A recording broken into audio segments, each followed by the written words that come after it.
Hello and welcome back to Shelf Center. This is Bryce. Thank you so much for stopping by. Thanks for liking and subscribing if this is something you end up enjoying. You never know. It could happen. I've got a different setup today.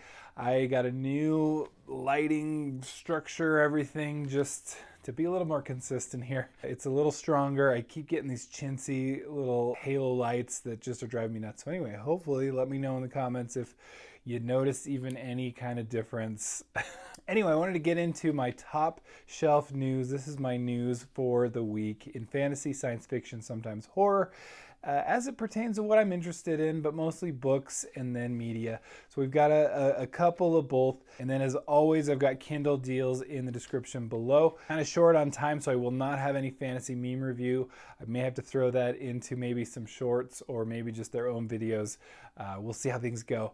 Anyway, let's jump right into it. First things first, there's a great new Kickstarter. It's always a Kickstarter, right? The Advent of Winter. It's getting edited by Dom of Diminish Book Reviews. I believe that's how you pronounce it. Sorry if I'm pronouncing it wrong. Great channel. Check out and subscribe to his channel if you haven't already. This is great because it's literally an Advent calendar for December, for a short story every single day, leading up till what I guess I presume is Christmas. And then, so what's great is it's a bunch of indie authors, a ton of indie authors that I've already read or I just enjoy. You got Tori Tekken, who has her own great YouTube channel. Speaking of which, go subscribe. LL McRae I've read and is just amazing, does amazing work. Zach Argyle, if you know Threadlight. Ryan Cahill, I don't even need to say, or Cahill, probably mispronouncing that. A.R. Witham, so lots of just great authors with great short stories here. Kickstarter already reached its goal immediately of 6,000. Last I checked, it was in the 20s. I'm sure it'll go further from there because it's still got some time left. So anyway, check that out. It's really exciting. I think what a time to be alive with the ability to fund and have such cool Kickstarters out there. And this one just, it looks sharp. I cannot state that enough. It just looks really good. It looks like a really nice book to have on the shelf anyway. I believe the book, as far as I could tell, it's like a daily e-copy of the stories, and then you'll have like a book at the end wrapping that up, but I'll correct myself if I'm wrong, I'm sure. And in big news, Mark Lawrence just announced on his Twitter that he's got a new 3-book deal, new trilogy coming out 26, 27, and 28. So 2026, 2027, 2028. So not next year, not even the year after that. But still, that's great news. I love that Mark Lawrence has just been one of those authors that continues to thrive and does so well. And still, speaking of independent books, independent authors, has literally helmed the independent author blog off, the self-published author blog off, which is just amazing for finding great new authors that are indie, right? And the great new authors in general. So anyway, congrats to Mark Lawrence on that. Love absolutely every single book that I've ever read by him, which right now is only 4. It's gonna get to be more, I promise. Then we've got a bit of a cover reveal announcement of another book in the series, Art of Destiny by Wesley Chu. Wesley Chu is one of those authors that is, I was a huge fan of. Anyway, this like aliens kind of inhabit humans, and like then you like also inhabit their whole knowledge of everything in history and all this stuff. And anyway, it's a really cool series. Great author. Also got kind of like a post-apocalyptic book series. Time Siege, I think is what it's called. Cool author, really cool. Just I think really interesting ideas that really make for fun stories. So anyway, check that out. Then I made a mispronunciation, so I wanted to, especially now that we've got the full cover. There was just artwork before, but now we've got full cover. I mentioned this in my last news video, my last top shelf news. This is by JCM Byrne, his new series coming out, the Infinity Bagua Technique. Hopefully he phonetically spelled it out in the comments to that one, so hopefully I got it right this time. Looks really cool. The mashup of like kind of Cradle and Jurassic Park, and I mean just that alone, that's all I needed. Do you need any more than that? So cool. Anyway, not to mention, Byrne's a great author. Read Wistful Ascending, cannot recommend it enough. I will be, Byrne's an absolute auto-buy author for me now. Absolute great stuff. Hopefully I corrected that and did it right. He will still probably be like, come on, get this right, you idiot. So that's That's how I usually do it. This one, I debated even talking about it, but it's kind of a way to kind of talk about a video of mine that just did pretty well, I think. Anyway, Patrick Rothfuss back in. He's blogging again. There is a new trailer for his short story or novella, The Narrow Road Between Desires. He's doing all kinds of stuff with the audiobook narrator, which is Nick Podell, who's amazing. Anything that I have listened to by Nick Podell has been great. And so he's got himself a great narrator. There is a new trailer for the audiobook for that. Check it out if you want. I am the guy that was at least in the comments of my last video, just going, I'm so frustrated with Rothfuss right now, and just his kind of sideways, backwards, not even apology. I know I kind of called it an apology in my video, but it's not even.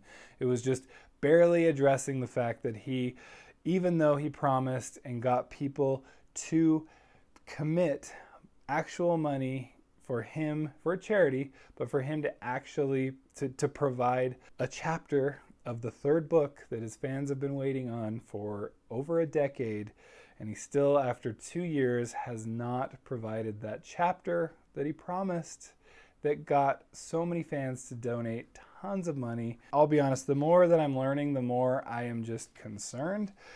People in the comments, again, I don't know how brutal they were being or how much. It's hard to know, I guess, what is true and what isn't, but I'll be honest, I'm tending to believe them. So this is pure opinion, pure ideas, but I guess the biggest thing that I got from the comments was donate directly to Heifer International, and that's what World Builders, Patrick Rothfuss's charity, they kind of give all their proceeds, I guess, to Heifer International. That's a great charity. That seems to be run well.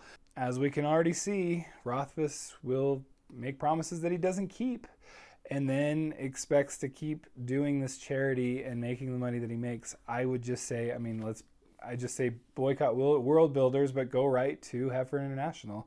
It's frustrating. It's like, but I just feel like the bare minimum that Patrick Rothfuss needs to do at this point is just throw the chapter on his blog, and he's done. He's met the thing that he said he would do. Who cares? Like, he promised more, an audiobook cast to be able to narrate the stupid thing. Like, why does it need to be done that way?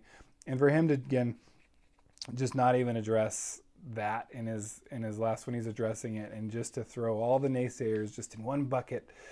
There's bad apples for sure, but I'm like, come on, you got to admit that.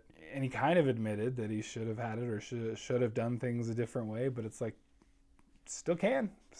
You can still provide the chapter. I don't know what the problem is. I have my concerns with the whole World Builders operation. Again, my opinion, check those comments. I mean, one of them says that it's just him and his friends working for World Builders. And it's like, well, they're going to get paid, and, as employees. And then the money's going to go to Heifer International. Hey, maybe they deserve, because they do a bunch of work, they deserve to get paid. It just starts to get more and more shady the more, at least people are telling me. Again, that is purely based on comments and not on actual follow-up. Anyway, again, pure opinion. Who knows what's true? Let's say I will not be putting my money there. All right, in media news, the medias. I got a couple things for you here. First of all, Avatar: The Last Airbender is getting a live action, not unlike One Piece, on Netflix. Obviously, we know the first live action didn't go well. M. Night Shyamalan's version kind of was terrible, generally speaking, as the general opinion goes. I never saw it based on that general opinion, so I can't actually even personally state that. I love the cartoon. Kids love the cartoon. We watched it together. We watched The Legend of Korra. It's so good. It's so well done. And I understand that the Shyamalan version just did not follow the actual thing. I don't know why you wouldn't. As I understand it, again, just basically what I've seen so far, looks like, at least the character stills that I've seen so far, are looking pretty accurate to the actual anime, the cartoon, at least we can call it. Based on One Piece, I'm very excited, and I see nothing but good things for this. So had I not seen One Piece and seen that this is possible, I would not be saying this right now. But I'm very excited for that, so I think it'll be really good. Then we've got Invincible Season 2 is coming up. We've got some trailers, some stuff. They're ramping it up finally. Amazon seems to be kind of weird about ramping things up. They're almost just like, whatever, you'll see it when you see it. Season 1 was crazy. Just nuts. So I'm excited to see what season 2 does. That's one of those graphic novel collections that I've been meaning to pick up because they seem really cool.